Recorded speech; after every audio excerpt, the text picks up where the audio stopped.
tugas yang harus dikerjakan oleh peserta didik.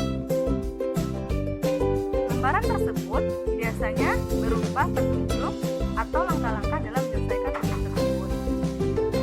Adapun fungsi dari LKPD yang pertama untuk membantu peserta didik dalam menemukan peta konsep suatu konsep. Yang kedua, untuk membantu peserta didik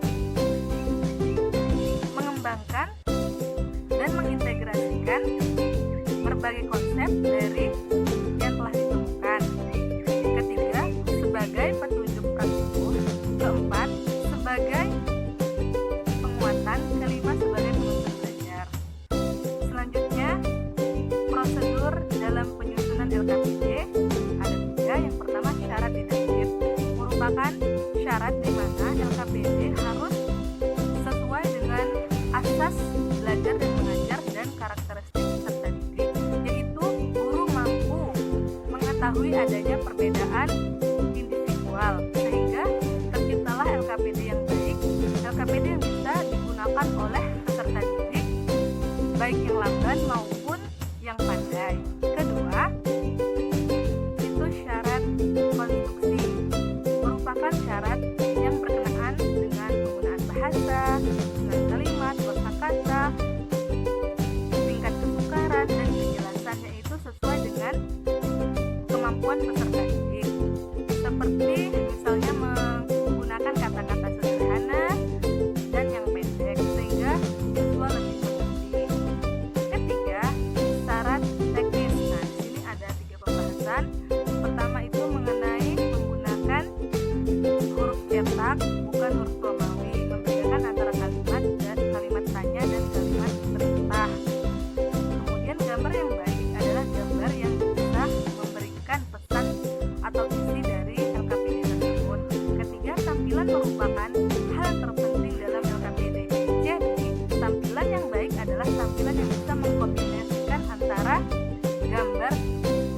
Baiklah, selanjutnya itu langkah-langkah dalam pembuatan LKPD menurut Dapdiknas 2008 sebagai berikut. 1. Analisis kurikulum. Analisis kurikulum dilakukan dengan memperhatikan materi pokok, pengalaman belajar peserta didik dan kompetensi belajar peserta didik. Kedua, menyusun peta kebutuhan LKPD. Maksudnya di sini peta kebutuhan LKPD lembar kerja peserta didik berguna untuk mengetahui jumlah kebutuhan LKPD dan urutan LKPD. Ketiga, menentukan judul-judul LKPD.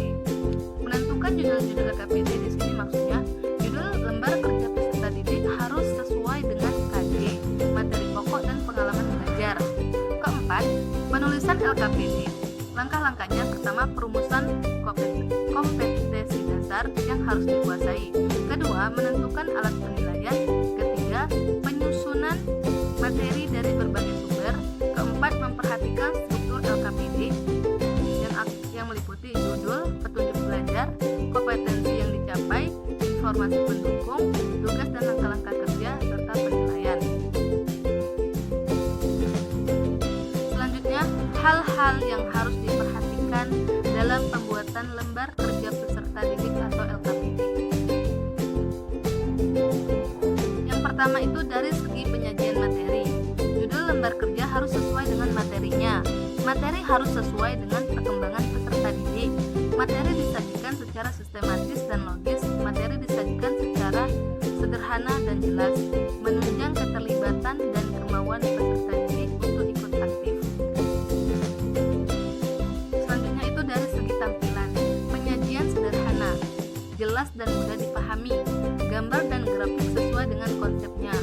Tata letak gambar, tabel pertanyaan harus tepat.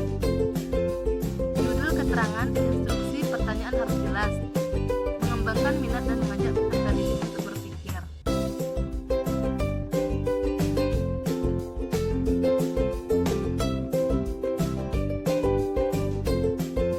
Nah, mengapa LKPD lembar kerja peserta didik itu dianggap penting dalam kegiatan pembelajaran?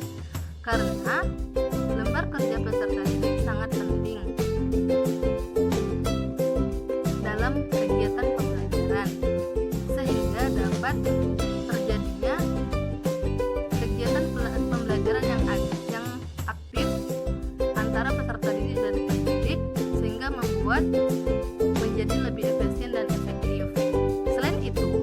pembelajaran menjadi lebih terpusat kepada siswa, sehingga guru dalam hal ini hanya sebagai fasilitator dan motivator dalam menerapkan